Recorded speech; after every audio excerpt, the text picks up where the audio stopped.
So back before tap water was real and we barely were figuring out what fire was, communication between humans was very difficult. Some of the most intelligent creatures humans found at an early stage in evolution that conversing with each other was key in surviving. As such, early humans communicated through a series of ooga boogas and gestures. These gestures and sounds were often synchronized, creating a sort of rhythm that the other would try to mimic. Well, for researcher Tao Chen, I don't know her last name, calls this the first iteration of music. When August runs, I don't count the days. Transitory views. Hey, my name is Paulo Rodriguez, and this is my REHUGO project. Being an enjoyer of music, I decided to base my question around music. What are the sociological and psychological effects of listening to music? Now, after a long and tiring month of researching this topic, I don't really have a concrete answer to give you, but I did learn a lot of things along the way, so I think those are both worth discussing in this video. So while we started at the very beginning with evolution, music didn't really start flourishing until the 1890s. During the 1890s was one of the world's greatest inventions was created, the radio. Now the radio changed a lot of things for music. For the radio, the main way for music to be heard was either through live performances or totally recorded volume. The popularity of music really depended on its region. News really only spread through word of mouth, so getting recognized as a band in another town wouldn't be the same as being in your own town. The radio, however, changed this. Suddenly there was an influx of music. People were hearing songs I'd never heard before from across the country. This opened the door for a lot of new musicians to come along and define the scene, created a whole new set of genres which people then started taking and creating music communities around them. We skip a little forward more in time and we're now in the jazz age, and that's where the creative side of music really started kicking off. The jazz age introduced a lot of new styles of music and dancing, exclusively made to express the soul of the person. Of course, jazz was the most prominent version. The trend of creating new styles of expression through music is something that has continued even to this day. While I'm very well oversimplifying everything that happened in history, that's all you really need to know about what music was. But what's really important here is the significance of music.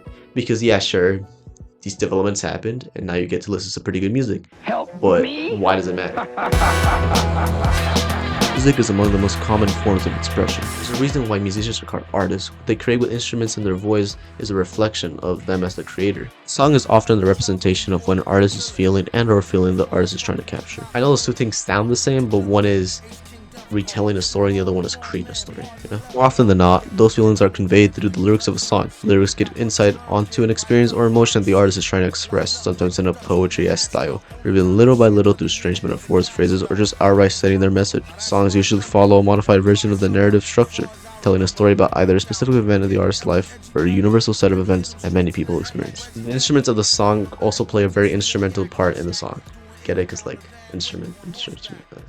The better the sounds and the story being told synergize, the more impactful that message is going to be. This idea of conveying emotions through a song leads us very nicely into our next topic. Artists put out music with an intention to convey an emotion. They create a place of availability between themselves and the listeners. Music can be very emotional. It very well can make or break someone's day. Of course, you could overgeneralize every song ever and put it into a category, happy and sad. But searching deeper into the instruments or lyrics of any given song, you could find the message that the artist was trying to convey. This gigantic field of different emotions makes it so that just about anyone can find a song that they relate to. People go to different genres of music to feel different types of way. Are you feeling rebellious? Well, here's some punk rock. Oh, your significant other of 2 months just cheated on you? Well, wallow some sadness with some sad indie. There's hundreds of general genres and even more subgenres of those genres to find what you're looking for. If a human has ever felt a very specific emotion, there's probably a good chance there's a song about it somewhere out there. These shared experiences that are expressed through music end up in people finding commonalities between each other and creating a sort of culture surrounded around that genre. Speaking of cultures, music and culture are deeply interconnected. Music serves as a multi-faced expression of one's values, beliefs, and traditions. It embodies the unique sounds that have been shaped over the generations, carrying the essence of a culture's heritage. One of the most prominent ways that music integrates itself into culture is through the culture's view of death. Looking at New Orleans jazz funerals, death is not mourned as much as it is celebrated. As the documentary Hip Hop Evolution explained to me, while in these funerals the dead is mourned during the first portion, it is then later celebrated in the parade, which is known as the second line. In this culture, death is not seen as the end, but the start of something anew. Music plays a huge part in this process. It is essentially what makes celebrations happen. People wouldn't be dancing and having a good time if it wasn't for the band that was playing the music. People even end up joining in, taking objects like plastic bottles or metal signs or whatever else they can find to make a beat that goes along with the rhythm of the band playing. Through events like these, people create even more personal connections to music. The bond between music and culture is a symbiotic one, enriching both the music and the culture tapestry that it represents. I just think that this is another cool way that shows how emotionally driven music can really be.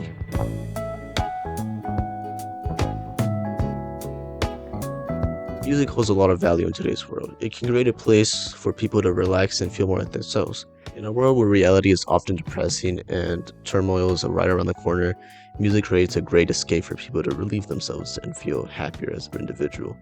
I think that music is very important and it should be acknowledged. So whether or not you are a music fanatic or just don't care that much about music, I think you should at least acknowledge that it does a lot for us. That was really sentimental for like 3 seconds. That's crazy. While I may have strayed away from the whole sociological and psychological aspect of the question and didn't really answer it, I think that what I found out about music is good enough, if not better, as just a conclusion in general. So go out there, listen to the music, feel good about yourself. It's a nice time to be alive. Not really, but music can change how you feel about that. Lovers entwined pass me by, and heaven knows I'm miserable now. I was looking for a job. This is my cat. She's a very good cat. You should look at this cat. Dina, look at this.